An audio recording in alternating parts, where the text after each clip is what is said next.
बाबा सिद्दीकी की हत्या बहुत ही दुखद है।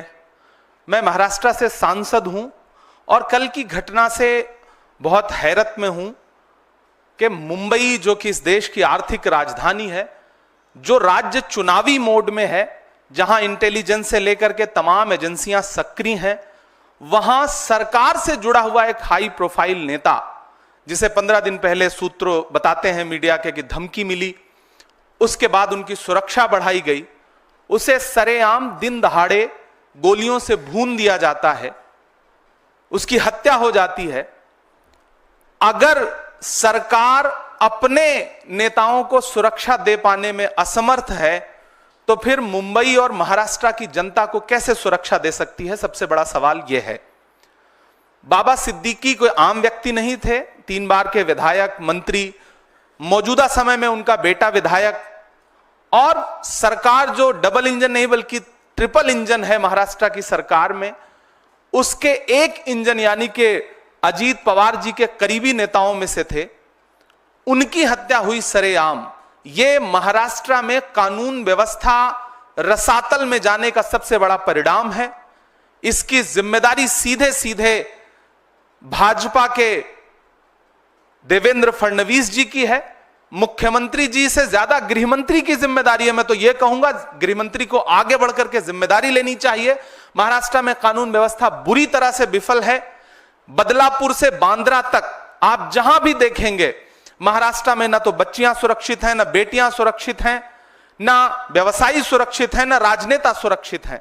महाराष्ट्र पूरी तरह से कानून व्यवस्था के नाम पर कोलैप्स हो चुका है, जिसका जिक्र राहुल गांधी जी ने भी किया है, मल्लिकार्जुन खड़गे जी ने भी किया है। हम कांग्रेस पार्टी की तरफ से एक निष्पक्ष जांच की मांग करते हैं, पारदर्शी जांच की मांग करते हैं, ताकि अलग अलग कहानियों के बजाय जो सच्ची बात है वो निकल करके सामने आ सके और जो इसके दोषी हैं उन्हें सजा मिल सके। बहुत दुखद घटना है। मुंबई और महाराष्ट्र के लोग डरे हुए हैं इस घटना से। लगातार लोग जो फीडबैक दे रहे हैं, जो उनकी सूचनाएं आ रही हैं, फोन कर रहे हैं कि इस घटना ने उन्हें चौंका दिया है। और पुलिस पूरी तरह से, जिस दिन सड़क पर हो, दशहरे का दिन है, त्योहार का दिन है, जिस दिन सुरक्षा व्यवस्था बहुत ज्यादा सड़कों पर होती है, पुलिस के हाथ में पूरी तरह से सुरक्षा व्यवस्था होती है, सजग होती है पुलिस, उस दिन इस तरह की घटना होना, हत्यारे रेकी करते हैं, रेकी करने के बाद हत्या करते हैं, खुलेआम चैलेंज करके हत्या करते हैं। यह सरकार के इकबाल पर गोली चलाई गई है, कानून व्यवस्था के इकबाल पर गोली चलाई गई है और अंततोगत्वा हत्या हो गई। पुलिस रोक पाने में नाकाम रही। तो मुझे लगता है कि महाराष्ट्र के गृहमंत्री को जिम्मेदारी लेनी चाहिए, उन्हें इस्तीफा देना चाहिए। महाराष्ट्र की जनता यह कह रही है और कांग्रेस पार्टी की तरफ से हम यह डिमांड करते हैं कि एक निष्पक्ष कमेटी बनाइए, जांच, जल्द से जल्द जांच रिपोर्ट महाराष्ट्र के सामने, देश के सामने आए, ताकि महाराष्ट्र के लोगों का डर खत्म हो सके। हम इस दुख की घड़ी में जिशान सिद्दीकी जो विधायक हैं महाराष्ट्र असेंबली के, हम उनके प्रति अपनी संवेदना प्रकट करते हैं, बाबा सिद्दीकी के परिवार के प्रति अपनी संवेदना प्रकट करते हैं। एक हाई प्रोफाइल व्यक्ति जो समाजसेवी भी था, जिसे मुंबई पहचानती थी, ऐसे व्यक्ति का मर्डर बहुत ही चिंता का विषय है, बहुत अफसोस का विषय है। हम दुख प्रकट करते हैं। आपके सवाल आमंत्रित हैं, अगर सवाल हो तो। जी।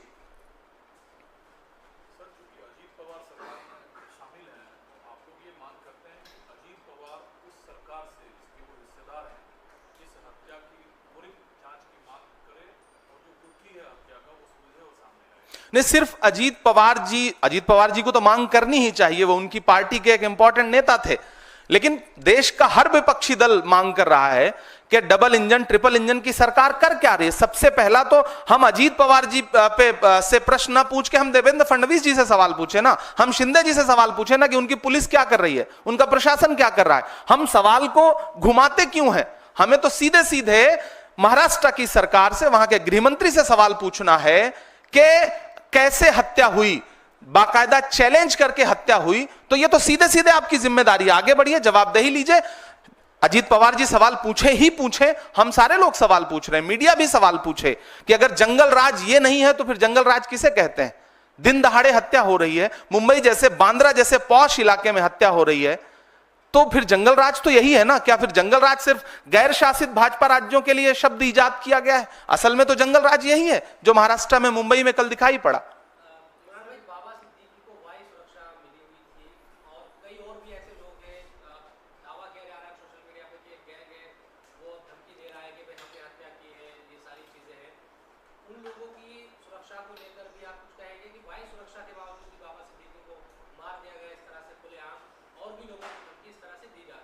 नहीं, सबसे पहले तो मुंबई के आम जनता, मुंबई कर जो है, उनकी सुरक्षा की चिंता है इस घटना के बाद, कि जब इतना हाई प्रोफाइल नेता चैलेंज करके मार दिया जाता है तो आम आदमी का वहां पे क्या हश्र होगा, आम मुंबई कर क्या सोच रहा होगा, उसकी सुरक्षा कैसे करेगी महाराष्ट्र की सरकार? पुणे गैंगरेप हो, बदलापुर की घटना हो, या फिर थाने के अंदर घुस करके गोलीबारी करना हो, या फिर लाइव फेसबुक पर गोली मारना हो, महाराष्ट्र में ये घटनाएं हुई है पिछले कुछ महीने में।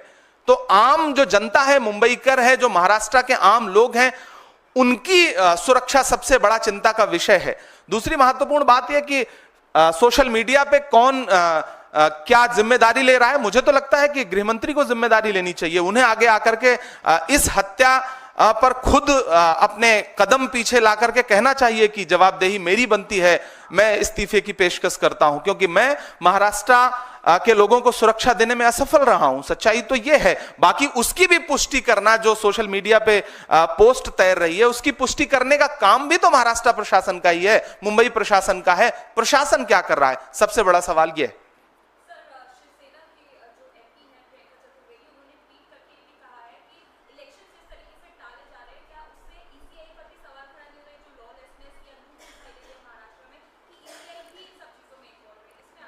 देखिए, मुख्य चुनाव आयुक्त महोदय मुंबई का दौरा करते हैं, महाराष्ट्र का दौरा करते हैं।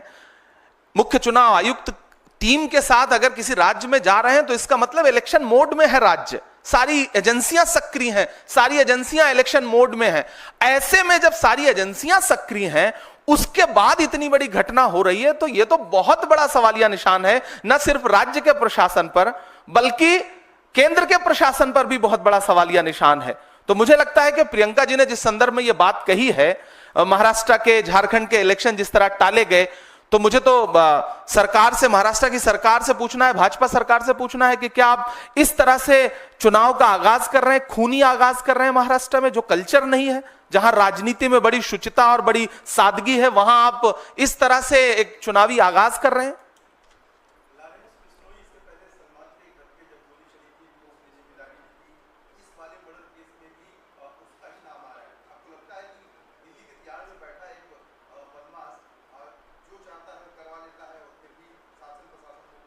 मुझे लगता है कि देश के गृह मंत्री से यह सवाल पूछा जाना चाहिए, अमित शाह जी से यह सवाल पूछा जाना चाहिए, महाराष्ट्र के गृह मंत्री से यह सवाल पूछा जाना चाहिए कि अगर कोई इस तरह से आगे आके जिम्मेदारी लेना है जिसकी सत्यता अभी तक सामने नहीं आई है, घरों की राख फिर देखेंगे, पहले देखना यह है घरों को फूंक देने का इशारा कौन करता है।